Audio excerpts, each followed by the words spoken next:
The warm summer breeze carried the scent of fresh-turned earth as Margaret Collins watched them lower her husband's casket into the cold, hard ground. Her black mourning dress clung to her slender frame, the fabric too heavy for the heat of the Arizona Territory in June 1878. At 26, she had never imagined becoming a widow so young, yet here she stood, the last flicker of hope in her heart extinguished as the first shovelful of dirt hit the polished wood with a hollow thud. The funeral feast had been laid out in the town hall of Copper Creek, a modest mining settlement that had sprung up almost overnight when copper was discovered in the nearby hills. The long tables groaned under the weight of food brought by neighbors and friends, people who had known Thomas Collins as a kind but ambitious man, who had died not in the dangerous mines, but from a fever that had swept through town with merciless efficiency. Margaret sat alone at the head table, an empty chair beside her where Thomas should have been. She stared at the untouched plate of food before her, the mashed potatoes and roast beef growing cold. The conversations around her were hushed, respectful, but still carried on without her. Life would continue for everyone else. For Margaret, it seemed as though time had frozen on the day Thomas drew his last labored breath. "Mind if I sit here, madam?" The deep voice pulled Margaret from her thoughts. She looked up to see a tall figure standing beside the empty chair, hat in hand, revealing thick dark hair that curled slightly at the ends. His face was tanned and weathered from the sun, but his eyes were a striking blue that seemed almost out of place against his rugged features. He was not from Copper Creek. Margaret would have remembered him. "That's my husband's chair," she said flatly, her voice hoarse from crying. "I reckon he wouldn't want you sitting all alone," the stranger replied softly. There was no presumption in his tone, only a gentle kindness that Margaret hadn't expected. She studied him for a moment. His clothes were dusty from the trail, a simple button-up shirt, worn denim pants, and boots that had seen better days. A cowboy, not a miner. A stranger passing through who had no business at her husband's funeral feast.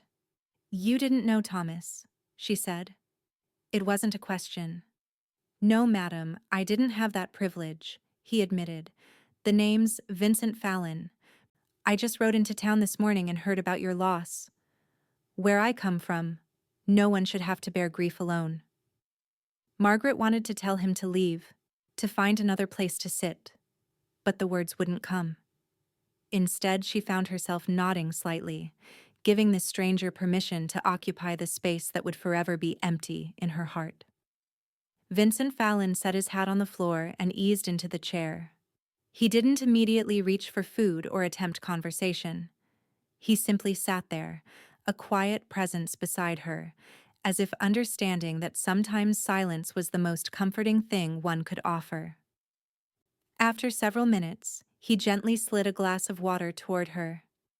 "You should drink something, Mrs. Collins." Margaret hadn't realized how parched she was until that moment. She took the glass with trembling hands and sipped slowly. "How did you know my name?" "Your husband's name was on the notice outside the church. I assumed you shared it," Vincent explained. "I'm sorry if I'm intruding." "You are," Margaret said bluntly, then sighed. "But perhaps I needed the intrusion. Everyone else is treating me like I might shatter if they speak directly to me." A small smile curved Vincent's lips. "You don't strike me as the shattering type, Mrs. Collins." For the first time in days, Margaret felt something other than grief. It wasn't happiness that seemed impossible right now, but it was a momentary relief from the crushing weight on her chest. This stranger, this cowboy with the kind eyes, had seen through the widow's weeds to the woman beneath. "What brings you to Copper Creek, Mr. Fallon?" she asked, picking up her fork and taking a small bite of food, more out of courtesy than hunger. "I'm driving a small herd to Tucson, stopped here to resupply," he explained, "and please, call me Vincent."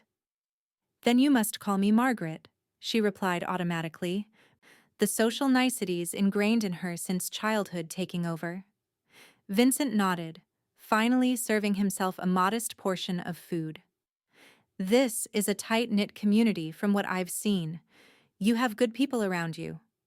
Yes, Margaret agreed, glancing around the room at the familiar faces. Thomas was well liked. He came here with dreams of building something lasting. The copper mines? Margaret shook her head. No, though that's what brought us here initially. Thomas was an engineer. He had plans to design better mining equipment, safer ways to extract the ore. He believed no man should die for copper. A noble goal, Vincent said, his expression thoughtful. And now? What will you do? The question struck Margaret like a physical blow. What would she do? Thomas had left her financially secure, but the future stretched before her like an empty desert, vast and intimidating in its nothingness. I haven't thought that far ahead, she admitted. Our home is here now. I suppose I'll stay, at least for a while.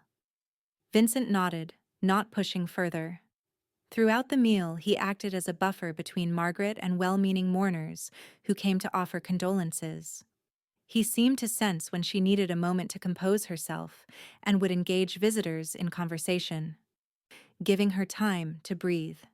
As the afternoon wore on, Margaret found herself grateful for this stranger's presence.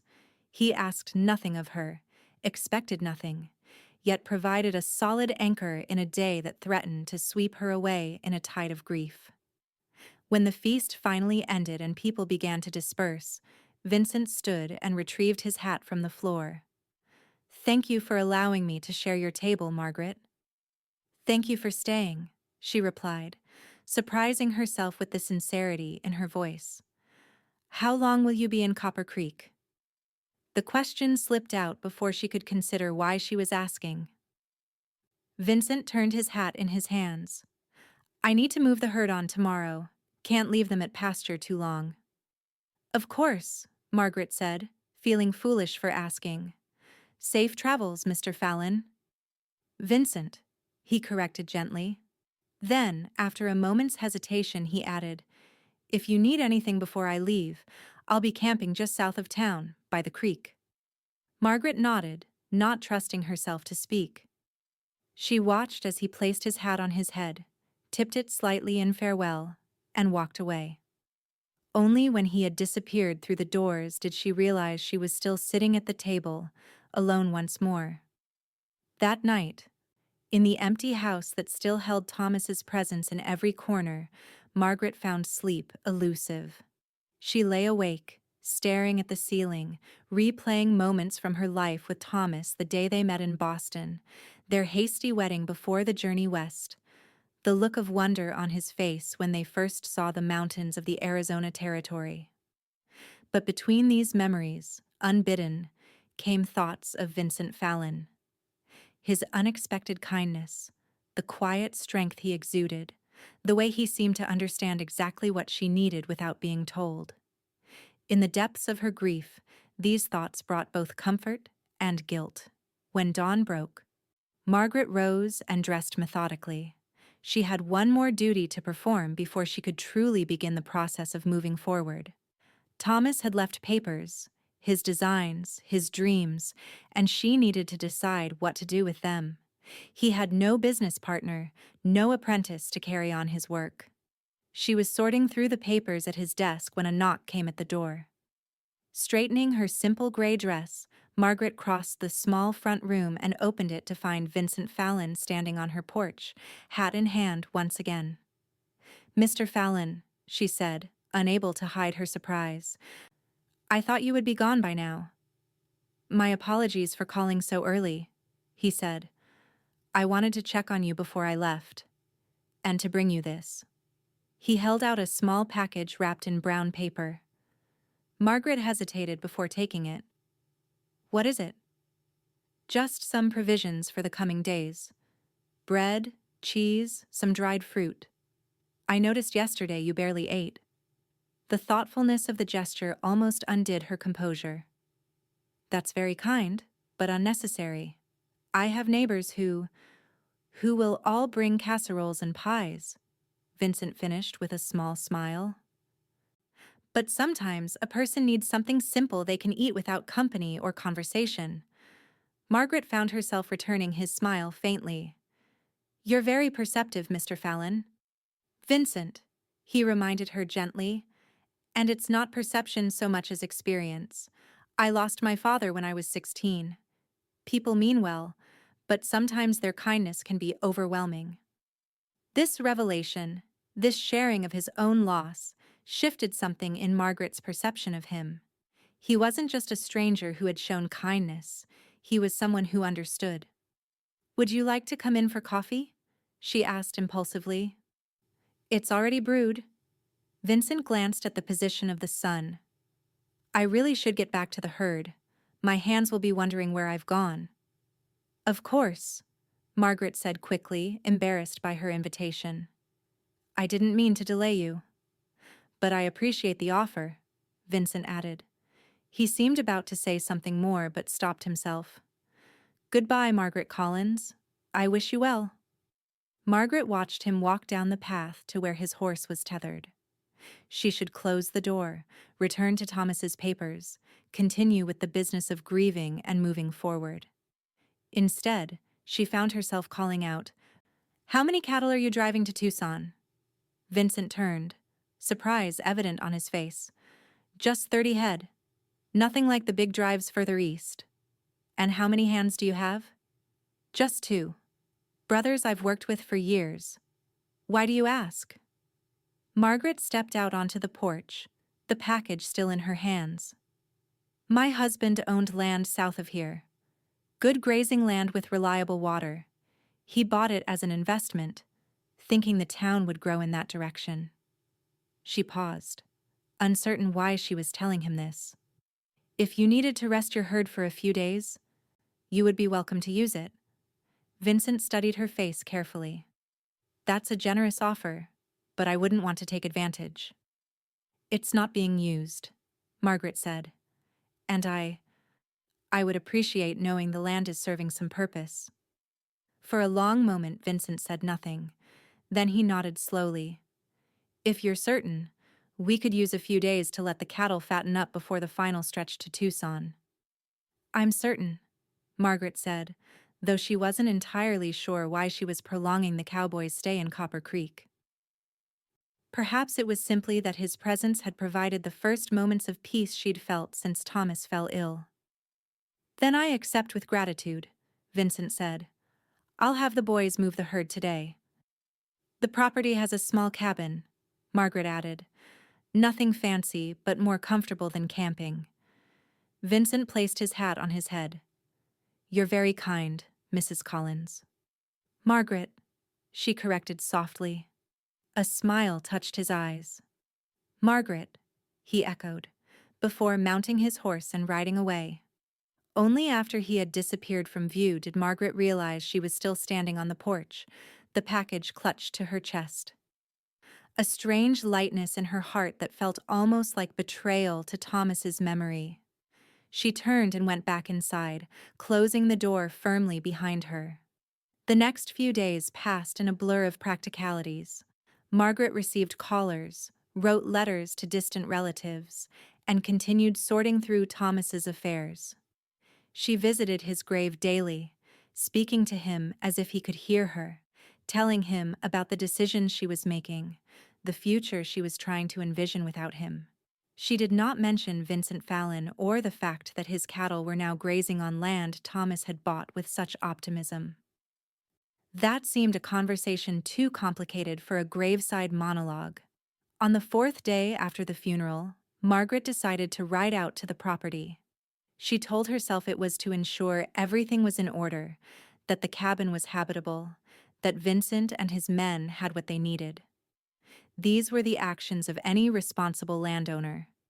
If there was another reason, a curiosity about the cowboy who had sat beside her on the darkest day of her life, she didn't examine it too closely. The ride took less than an hour. As the cabin came into view, Margaret saw smoke rising from the chimney and cattle grazing peacefully in the distance.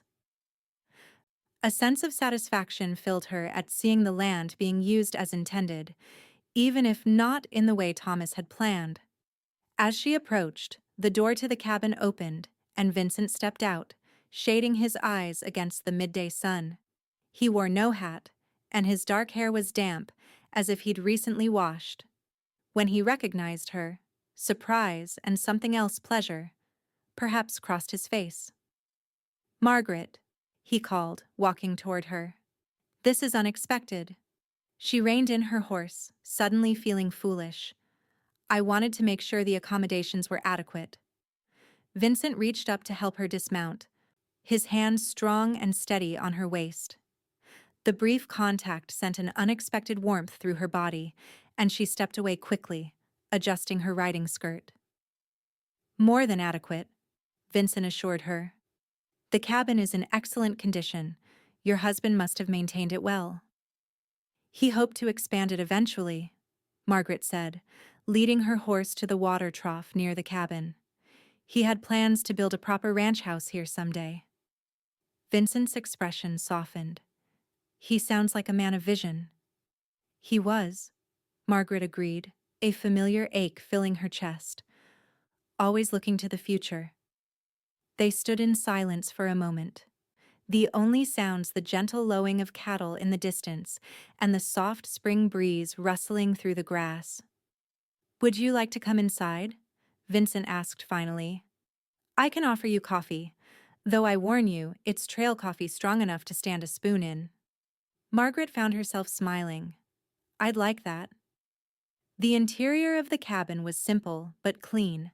A large room served as both kitchen and living area, with a small bedroom partitioned off at the back.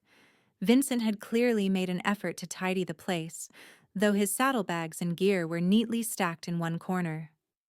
"Where are your men?" Margaret asked, accepting the cup of coffee he offered.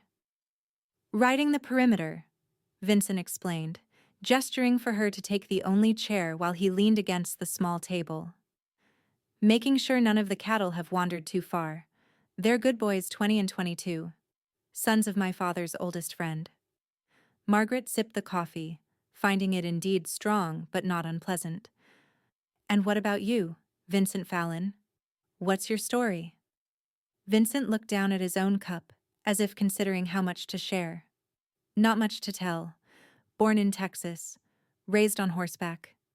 After my father died, I worked cattle drives, saved my money, eventually bought my own small herd. I'm not a big rancher, not yet, but I do all right." "No wife waiting somewhere?" The question came out before Margaret could stop it, and she felt her cheeks warm with embarrassment. "I'm sorry, that's not my business." Vincent didn't seem offended. "No wife," he confirmed. "The trail isn't conducive to family life. At least, that's what I've always told myself." There was something in his tone, a hint of regret perhaps, that made Margaret look at him more closely. At 30 or so, he was a handsome man, with his broad shoulders and striking eyes. It seemed unlikely he'd reached this age without opportunities for marriage. "And you?" Vincent asked, changing the subject. "How did a Boston lady end up in the Arizona Territory?" Margaret smiled wryly. "Is my Eastern upbringing that obvious?" "Only in certain ways," Vincent said with a small smile of his own. "The way you speak. The way you hold yourself." "I followed Thomas," Margaret explained simply. "He had dreams, and I had faith in him.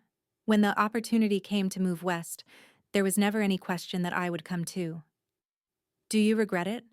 Vincent asked quietly. "Now that he's gone?" The question should have hurt, should have felt invasive, but somehow, coming from Vincent, it didn't. "No," Margaret said after a moment's reflection. "I don't regret a single day with him, even knowing how it would end." Vincent nodded, understanding in his eyes. "That's a rare gift, to love without regret." They talked for over an hour, about inconsequential things, at first the weather, the cattle, the quirks of Copper Creek's inhabitants, but gradually shifting to deeper matters. Vincent told her about growing up in Texas, about his first cattle drive at 14, about the mentor who had taught him everything he knew about surviving in the West. Margaret shared stories of her childhood in Boston, of meeting Thomas at a lecture on engineering innovations, of their journey west that had been both terrifying and exhilarating. It was the longest conversation Margaret had had since Thomas fell ill, and she was surprised to find how easily the words came, how comfortable she felt in Vincent's presence. There was no pressure, no expectation, just the simple pleasure of human connection. When she finally realized how much time had passed, Margaret rose reluctantly. "I should head back before it gets too late."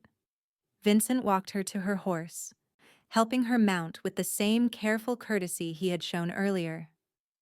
"Thank you for the visit," he said, looking up at her. "It's easy to get lonely out here, even with the boys around." "Perhaps you could come to dinner tomorrow," Margaret found herself saying. "All of you. A proper meal instead of trail food." Vincent's expression grew hesitant. "Are you sure that's wise? People might talk." Margaret hadn't considered how such an invitation might appear to the townspeople of Copper Creek.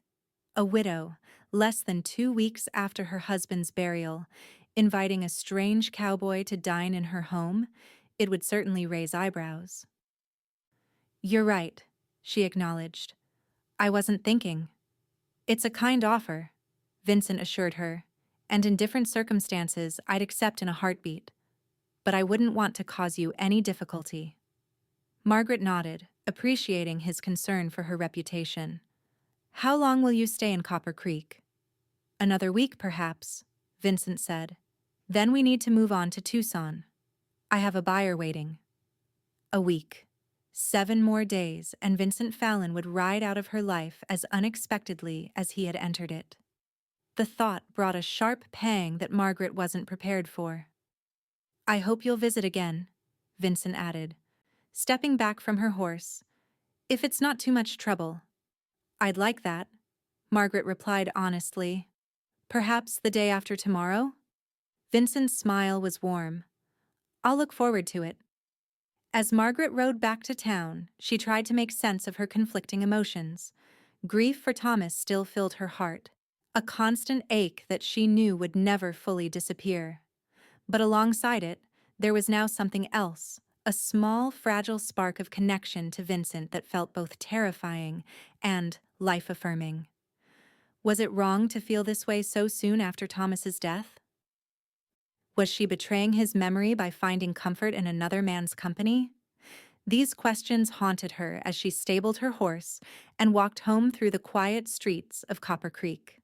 That night, as she prepared for bed, Margaret took out the locket that contained a small portrait of Thomas.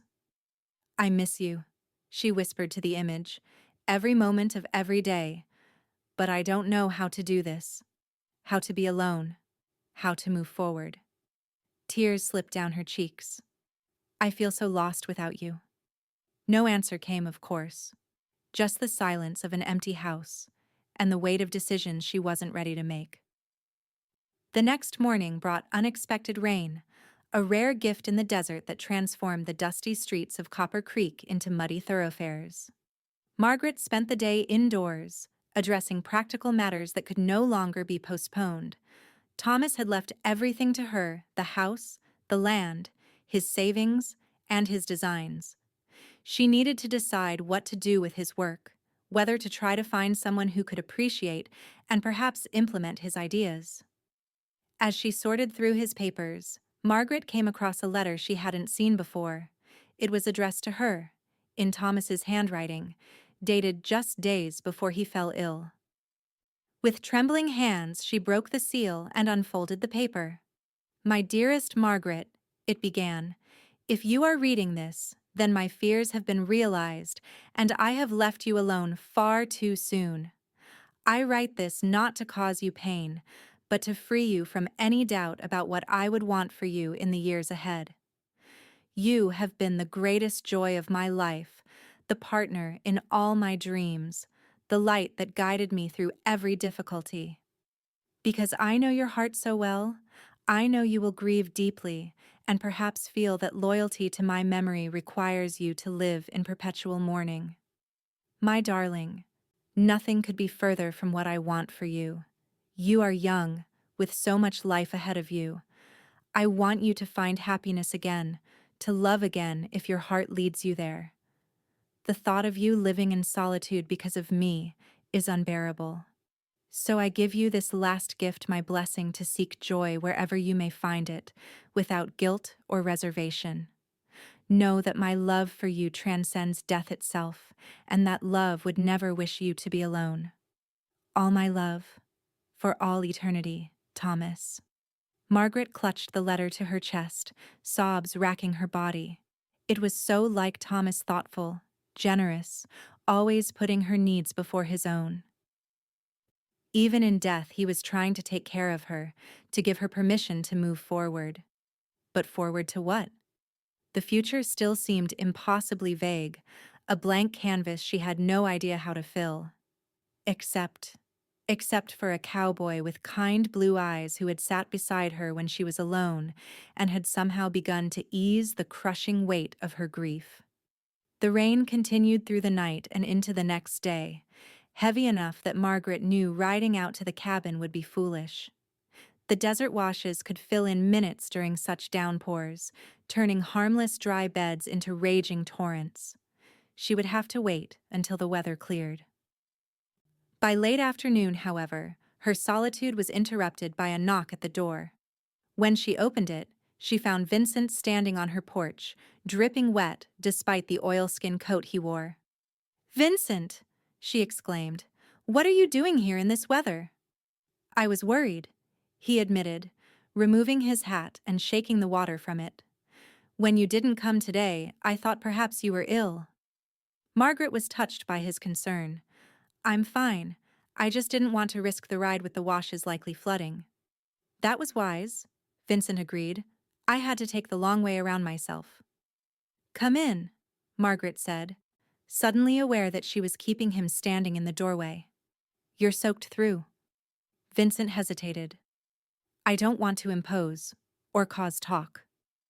Margaret glanced up and down the street. The rain had driven everyone indoors. There wasn't a soul in sight. "I think town gossip is the least of our concerns in this weather. Besides, you rode all this way to check on me. The least I can do is offer you a warm fire and a cup of coffee." After another moment's hesitation, Vincent nodded and stepped inside. Margaret took his wet coat and hat, hanging them near the fire to dry, and went to fetch a towel for his hair. "Thank you," Vincent said, running the towel over his dark curls. "I must look like a drowned rat." "A rather tall one," Margaret replied with a small smile. The sight of him standing in her parlor, his shirt damp against his broad shoulders, his hair tousled from the towel, created an unexpected flutter in her stomach. She busied herself making coffee, grateful for the distraction. "How are the cattle faring in this weather?" "They're fine. The boys have them in the lee of a hill where there's some tree cover," Vincent explained, standing awkwardly in the middle of the room. "Cattle are tougher than they look." "Please, sit down," Margaret said, gesturing to the small sofa. "The coffee will be ready soon." Vincent sat, his large frame making the dainty furniture seem smaller than it was. "This is a nice home," he observed, looking around at the modest but comfortable furnishings. "You've made it feel welcoming." "Thank you," Margaret said, bringing the coffee pot and cups to the small table. "It's taken time to make it feel like home. When we first arrived, we had almost nothing."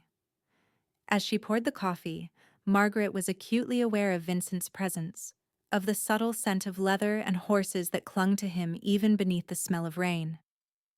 It had been so long since she had been alone with a man other than Thomas that she found herself unaccountably nervous, her hands not quite steady as she handed him a cup. "I found a letter yesterday," she said abruptly, needing to fill the silence.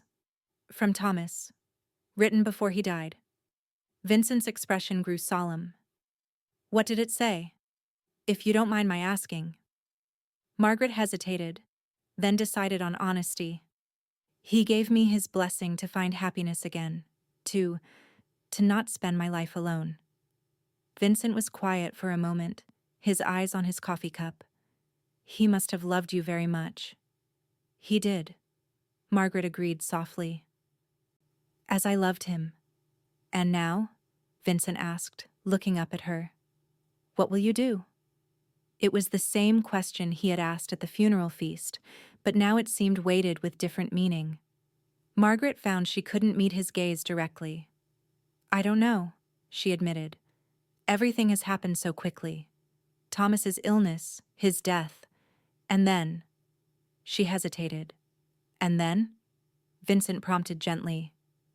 And then you, Margaret finished, finally looking at him. Sitting beside me when I was alone, showing kindness when I needed it most, being here now. Vincent set his cup down carefully. Margaret, I didn't come to Copper Creek looking for anything other than supplies for my journey. I certainly never expected to meet someone like you. Someone like me? Margaret echoed. Someone strong enough to bear unimaginable loss, yet still show kindness to a stranger. Someone who sees beyond the surface to what matters. Vincent leaned forward slightly. I've known many women in my travels, but none like you. The intensity in his blue eyes made Margaret's breath catch. Vincent, She was interrupted by another knock at the door, sharp and insistent. Startled, Margaret rose quickly, smoothing her skirt with suddenly trembling hands. When she opened the door, she found Sheriff Daniels standing there, water dripping from his hat brim. Evening, Mrs. Collins, he said, his eyes moving past her to where Vincent sat. Everything all right here? Perfectly fine, Sheriff, Margaret replied, her voice steadier than she felt. Mr. Fallon was kind enough to check on me during the storm. The sheriff's expression remained neutral, but his eyes were assessing. That's so. Mr. Fallon's developing quite a reputation for kindness since he rode into town. Vincent had risen from the sofa and now stood tall and straight, meeting the sheriff's gaze without flinching. Just being neighborly, Sheriff. Mrs. Collins has generously allowed my herd to graze on her land south of town. I heard about that arrangement, the sheriff said. Mighty quick decision after your husband's passing, Mrs. Collins. The implication in his tone was unmistakable, and Margaret felt a flush of indignation. Mr. Fallon is a business acquaintance, Sheriff, and what I do with my property is my concern, not the town's. Sheriff Daniels had the grace to look slightly abashed. Of course, madam. Just doing my rounds, checking on folks during the storm. He touched the brim of his hat. You have a good evening now. After he left, Margaret closed the door and leaned against it, suddenly exhausted. I'm sorry about that, she said to Vincent. Small towns and their endless talk. Vincent's expression was troubled. He's right to be concerned. A stranger spending time with a recent widow, it doesn't look proper. Proper, Margaret repeated, a hint of bitterness in her voice. I'm beginning to hate that word. She moved away from the door, back to where Vincent stood. Thomas is gone. Nothing about this situation is what I would have chosen. But he wanted me to find happiness again, and for the first time since he died, when I'm with you, I feel something other than grief. Vincent took a step toward her, close enough that she could see the droplets of rain still clinging to his eyelashes. Margaret, I don't want to be the cause of gossip that might hurt you. Your reputation in this town. My reputation, Margaret interrupted, is the least of my concerns right now. She took a deep breath. But I understand if you want to keep your distance. You'll be leaving soon anyway. Something flickered in Vincent's eyes. Regret, perhaps, or resolve. Yes, he said quietly. I should go. The rain has let up a bit. Margaret nodded, trying to hide her disappointment. Of course. She helped him gather his still damp coat and hat, walking him to the door in silence. As he prepared to step out into the drizzle, Vincent turned to her. I'll be moving on in a few days, he said, his voice low. But before I go, I'd like to see you again. Properly. In daylight, where there's no cause for talk. I'd like that too, Margaret replied, her heart beating a little faster. Vincent hesitated, then reached out to take her hand, his touch gentle but warm. Until then, Margaret Collins. After he left, Margaret stood at the window, watching his tall figure disappear into the rainy twilight. She pressed her hand to her chest, feeling the rapid rhythm of her heartbeat beneath her palm.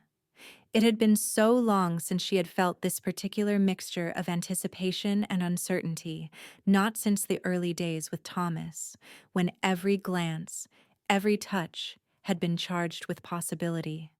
The thought of Thomas sobered her. Was it truly possible to honor his memory while allowing these new feelings to grow? Or was she simply grasping at connection to ease the pain of loss? Margaret didn't have answers, only questions that circled endlessly as she prepared for bed. But for the first time since Thomas's death, she fell asleep thinking not only of the past, but of what tomorrow might bring. The next few days brought clear skies and warming temperatures. Margaret rode out to the cabin twice more, each visit longer than the last. She and Vincent talked for hours about books they had read, places they had seen, dreams they still harbored. He told her about his hope of establishing a permanent ranch someday, perhaps in the lush grasslands of northern Arizona. She shared her uncertainty about remaining in Copper Creek, a town that held both precious memories and painful reminders.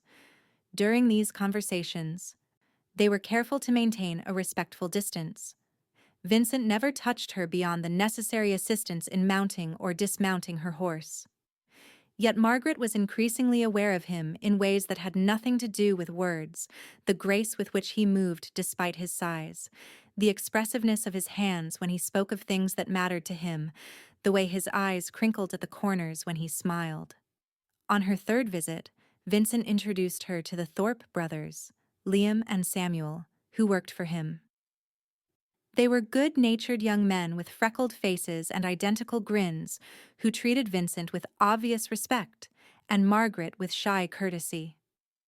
"The boys think the world of you," Margaret observed as she and Vincent walked along the creek later that afternoon. "They look to you as more than an employer." Vincent smiled slightly.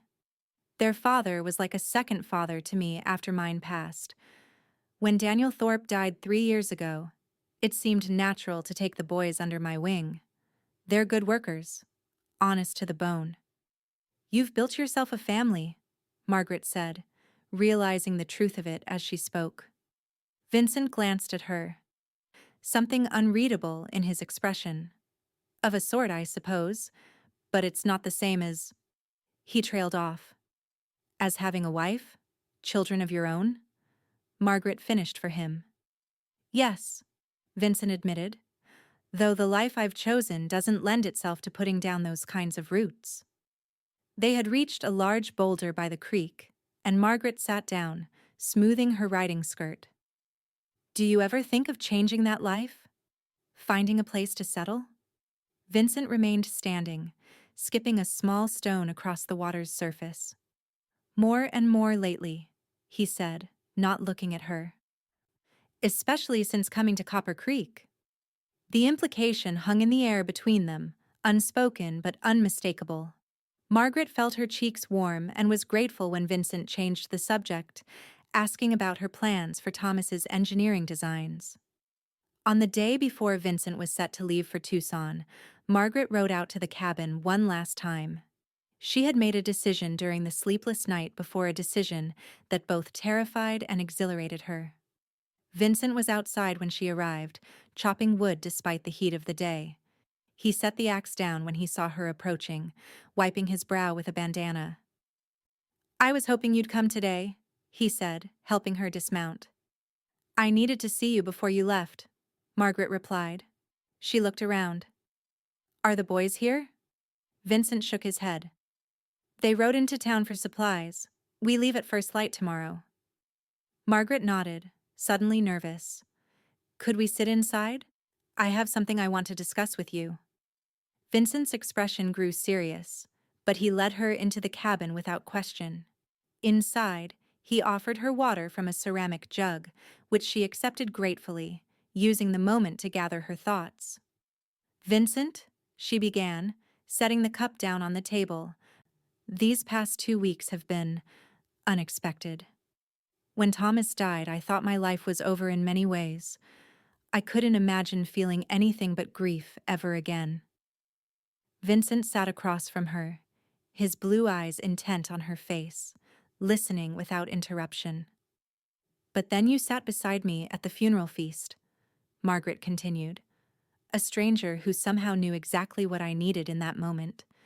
And since then, you've shown me that while grief doesn't disappear, it's possible to feel other things alongside it." She took a deep breath. "I'm not ready to say goodbye to you." Vincent leaned forward slightly. "Margaret, what are you saying?" "I'm saying I want to go with you to Tucson," she said, the words rushing out now. Not not in any improper way. "But I need to leave Copper Creek, at least for a while. Every street, every building holds memories of Thomas. I can't begin to figure out who I am now, what I want, while living in the shadow of who I was with him." Vincent's expression was a mixture of surprise and concern. "Margaret, people would talk. Your reputation would survive," Margaret finished firmly. "I would travel as your employee if need be, a cook for your trail drive. The Thorpe brothers would be there as chaperones. And once in Tucson, I could decide whether to stay or move on or—" She hesitated. "Or return here if that's what I choose." Vincent was quiet for a long moment, considering her words. "You're certain this is what you want? It won't be an easy journey. Trail life is hard, especially for someone not accustomed to it." "I'm stronger than I look," Margaret said. "And yes, I'm certain. I need this, Vincent. I need to find out who Margaret Collins is now, not who she was before." Vincent stood and paced the small room, his brow furrowed in thought. Finally, he turned to her. "If you're determined to leave Copper Creek, I can at least ensure you reach Tucson safely. But Margaret, you should know." He paused, seeming to struggle with his words. "Know what?" she prompted. "That my feelings for you have grown beyond friendship," Vincent admitted quietly. "I've tried to keep them in check out of respect for your grief, for your husband's memory. But if we travel together, I can't promise those feelings won't become evident." Margaret's heart quickened at his words. "I wouldn't ask you to hide them," she said softly. "My own feelings are complicated. I loved Thomas with all my heart, and part of me always will. But there's room in that heart for new feelings, new possibilities." She rose from her chair and moved toward him. "Thomas knew that, even if I didn't."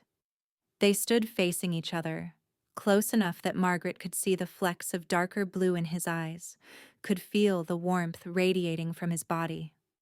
"Are you sure about this?" Vincent asked, his voice barely above a whisper. In answer, Margaret reached up and placed her hand against his cheek. The simple touch seemed to break something loose in Vincent.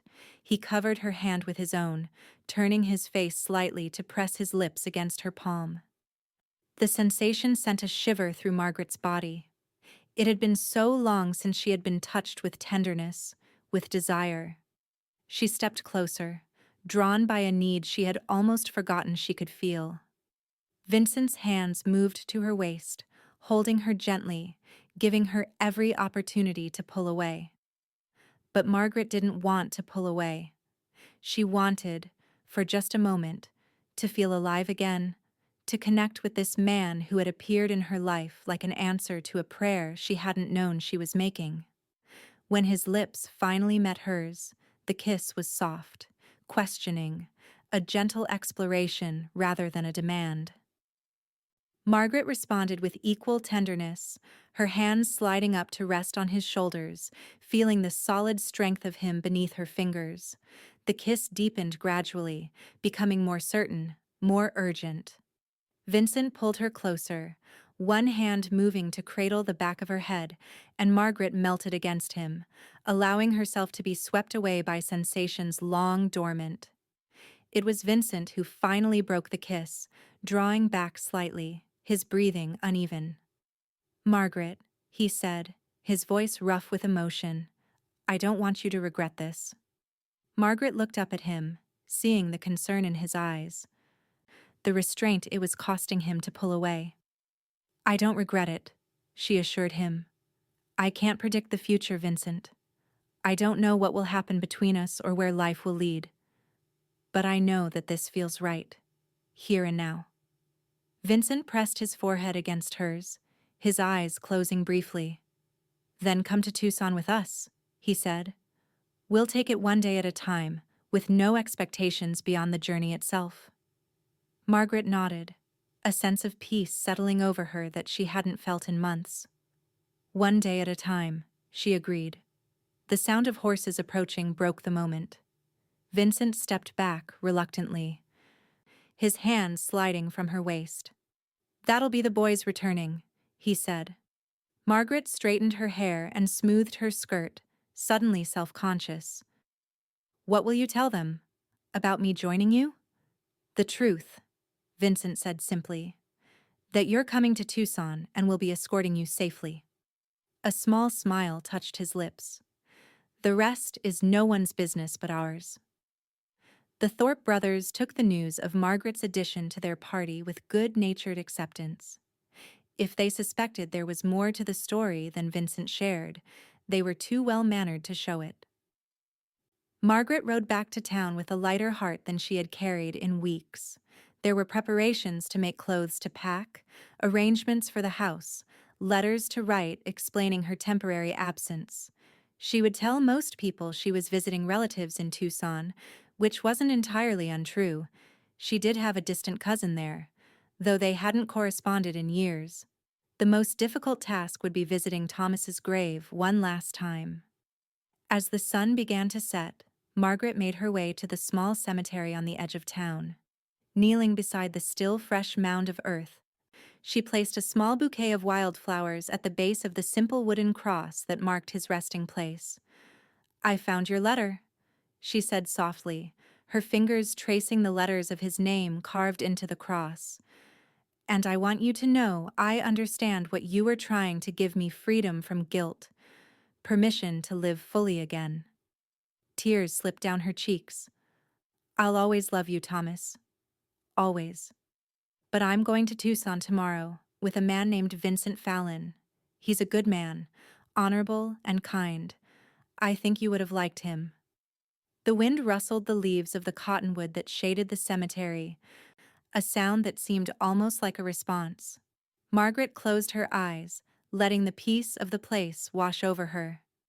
"I don't know what will happen," she continued after a moment.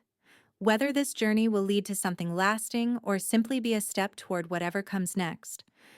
But I know you would want me to find out." She pressed her fingers to her lips and then to the cross. "Thank you for loving me enough to let me go." As she rose to leave, Margaret felt a sense of completion, as if a circle had closed.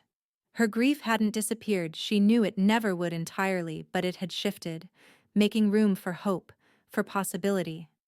For a future she couldn't yet envision, but was suddenly eager to discover. Dawn broke clear and cool the next morning as Margaret waited on her porch, two small trunks containing her most essential possessions at her feet.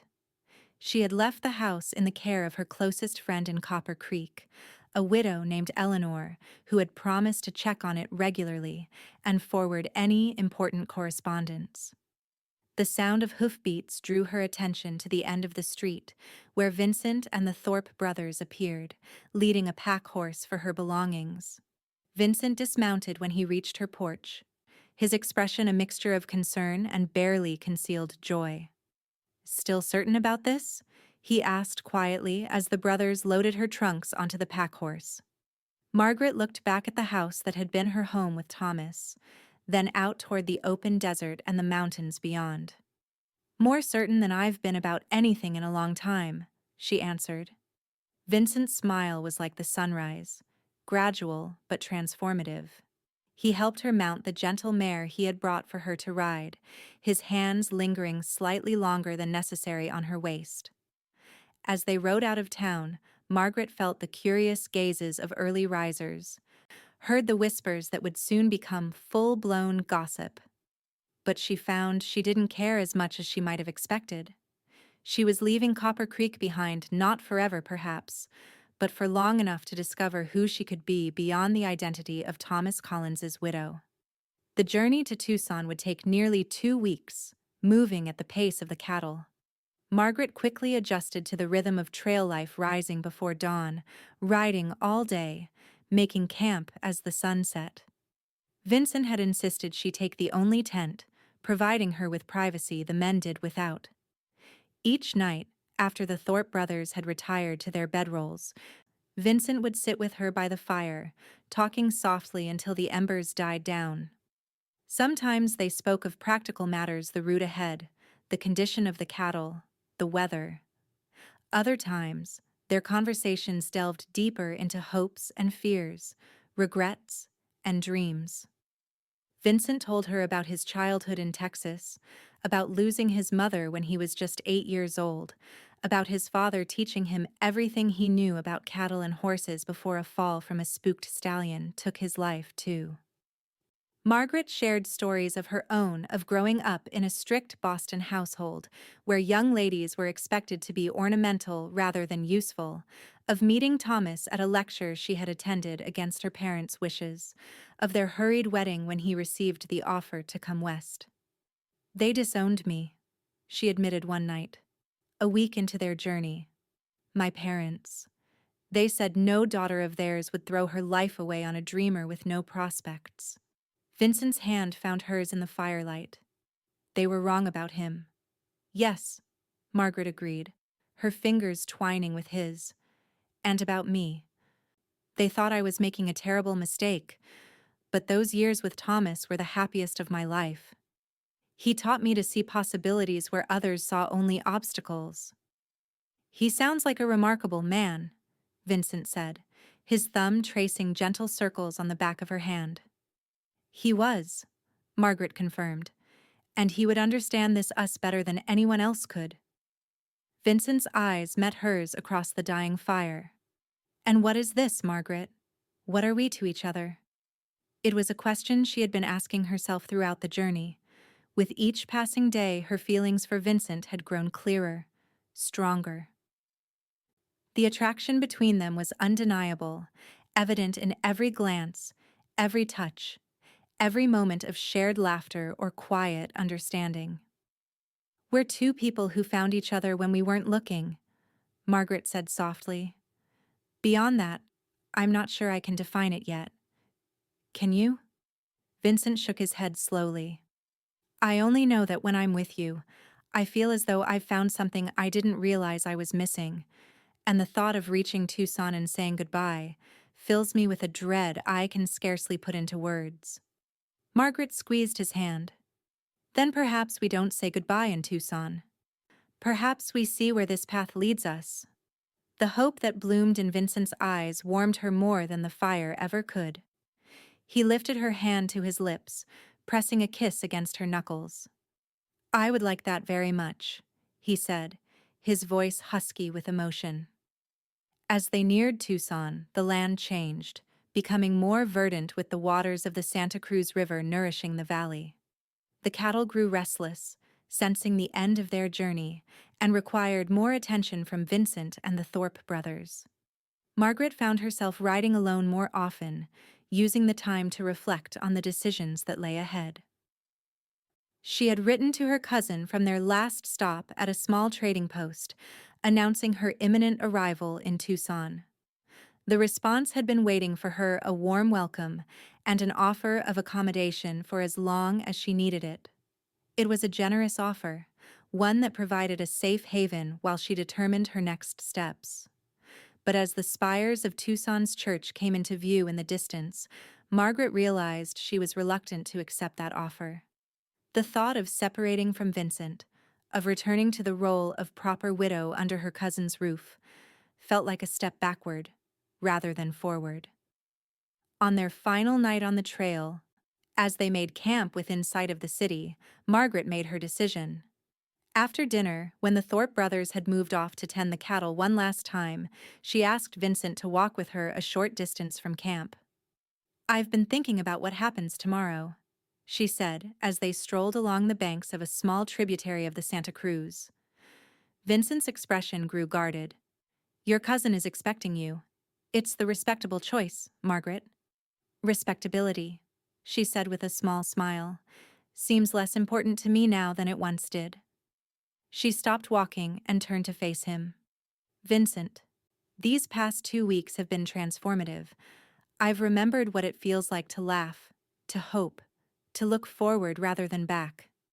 Vincent reached out to tuck a strand of hair behind her ear, his touch gentle. "You've transformed me as well," he admitted. "I've spent years moving from place to place, never allowing myself to imagine settling down. Now I can't imagine moving on without you." Margaret's heart quickened at his words. "Then don't," she said simply. "Don't move on without me." Vincent's eyes widened slightly. "Margaret, what are you suggesting?" "I'm suggesting that we give this whatever is growing between us a chance to flourish," she said, summoning all her courage. "I have funds from the sale of Thomas's designs. You have your cattle. Together, perhaps we could find that land you've spoken of, build something lasting." "You would consider that?" Vincent asked, his voice filled with wonder. "A life with me, so soon after." "Thomas wanted me to be happy," Margaret said firmly, "and you, Vincent Fallon, make me happy in ways I had forgotten were possible." She stepped closer to him, placing her hands on his chest. "I'm not proposing marriage, not yet. That would indeed be too soon. But I am proposing partnership, a chance to see if what we feel for each other can grow into something enduring." Vincent's arms encircled her waist, drawing her against him. "I never dared hope for this," he confessed, his voice rough with emotion. "From the moment I sat beside you at that funeral feast, something in me recognized something in you, a kindred spirit, a possibility I hadn't allowed myself to imagine." "I felt it too," Margaret whispered. "Even through my grief, I felt it." When Vincent kissed her this time, there was no hesitation, no holding back. His lips claimed hers with a passion that took her breath away, and Margaret responded in kind, her arms sliding around his neck, her body molding to his as if they had been made for each other. The sound of approaching footsteps forced them apart, both breathing heavily. Samuel Thorpe's voice called out, "Mr. Fallon? Mrs. Collins? The buyer's agent has ridden out to meet us early. He's at camp now." Vincent pressed his forehead to Margaret's for a brief moment. "We should go back," he said reluctantly. Margaret nodded, smoothing her hair with trembling hands. "Vincent," she said as he turned to lead the way back to camp, "my answer is yes. Whatever you're thinking, whatever you're hoping for, yes." The smile that illuminated his face was worth every moment of uncertainty, every pang of guilt she had felt on this journey. It was a smile that promised tomorrows filled with possibility, with joy, with love reclaimed from the ashes of loss. The cattle sale was completed the next morning on the outskirts of Tucson, with the buyer paying a fair price that left Vincent looking satisfied. As the herd was driven away toward their new pastures, Vincent approached Margaret, who was watching from beside her mare. "I've been thinking about what you said last night," he began, his hat in his hands, "about partnership." Margaret's heart skipped a beat. "And?" "And I've heard of land for sale north of here, near a settlement called Prescott. Good water, good grazing, not too far from civilization but far enough for peace." His eyes searched her face. "Would you be willing to look at it with me, before you decide anything final about your future?" Margaret felt a smile spread across her face. "I would like that very much." Vincent's relief was palpable. "The boys have decided to stay in Tucson for a while. Liam's sweet on a girl he met last time we passed through, and Samuel won't leave his brother. So it would be just us. He hesitated. For propriety's sake, we could tell people you're my sister, or... No, Margaret interrupted gently. No more pretense. I am a widow considering a business partnership with a cattle rancher. There's nothing improper in that. Vincent's smile matched her own. Nothing improper at all, he agreed, though the look in his eyes suggested he was thinking of much more than business. They set out for Prescott 3 days later, after Margaret had visited briefly with her cousin and explained her plans. To her surprise, Cousin Eleanor had been supportive, even enthusiastic about Margaret's decision to invest in a ranch with Vincent. Life is too short and too precious to waste on mourning longer than necessary, Eleanor had said, patting Margaret's hand. Thomas would be the first to agree with that. The journey to Prescott took them through some of the most beautiful country Margaret had ever seen, from desert dotted with saguaro cacti to pine-covered mountains where the air was cool and fragrant. They traveled slowly, in no hurry to reach their destination, enjoying the freedom of the open trail and each other's company. At night, they would make camp beside streams or in sheltered valleys, sitting by the fire until the stars blanketed the sky above them. Without the Thorpe brothers as chaperones, they were free to express their growing feelings more openly. Vincent's kisses became bolder, Margaret's responses more ardent, though they still maintained certain boundaries out of respect for her recent widowhood and their relatively new relationship.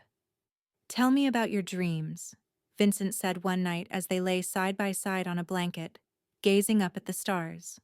"Not the past ones, but the ones you're building now." Margaret considered the question seriously. "I dream of a home," she said finally, "not just a house, but a true home filled with laughter and love. I dream of using my mind as well as my hands, perhaps helping with the business side of ranching. Thomas always said I had a head for figures." She turned her head to look at Vincent. "And I dream of waking up each morning beside someone who sees me as I truly am, not just as I appear to be." Vincent rolled onto his side, propping himself up on one elbow to look down at her. "I see you, Margaret Collins," he said softly. "I see your strength and your vulnerability, your intelligence and your compassion. I see the woman who sat alone at a funeral feast and found the courage to let a stranger take the empty seat beside her." Margaret reached up to touch his face, tracing the line of his jaw with gentle fingers. "And I see you, Vincent Fallon. The man who stayed when he could have simply walked away. The man who respected my grief while offering me a path back to joy." Vincent lowered his head to kiss her, a kiss that spoke of promises and possibilities, of futures intertwined in ways neither of them could have imagined when they first met. Margaret wound her arms around his neck, drawing him closer, allowing herself to feel the full measure of desire that had been building between them. When they finally reached Prescott, they found it to be a bustling settlement nestled among ponderosa pines, with a central plaza and buildings constructed more solidly than the temporary structures of many frontier towns. The land Vincent had heard about was 15 miles outside town, a spread of nearly 500 acres with a year-round creek running through it, and natural meadows ideal for grazing. The current owner, an aging rancher with no children to inherit his property, was eager to sell to someone who would care for the land as he had. When he met Vincent and Margaret, something in their manner, perhaps the way they stood together, united in purpose, seemed to convince him they were the right buyers. "This land's been good to me," he told them as they sat on the porch of the small but sturdy ranch house. "Raised good cattle, good horses. Never failed me in 20 years. His rheumy eyes studied them carefully. "It deserves folks who'll love it like I have." "We would," Vincent assured him. "It's exactly what we've been looking for." The old rancher nodded slowly. "You two married?" he asked bluntly. Margaret felt a flush creep up her neck. "No," she answered honestly. "I'm a recent widow.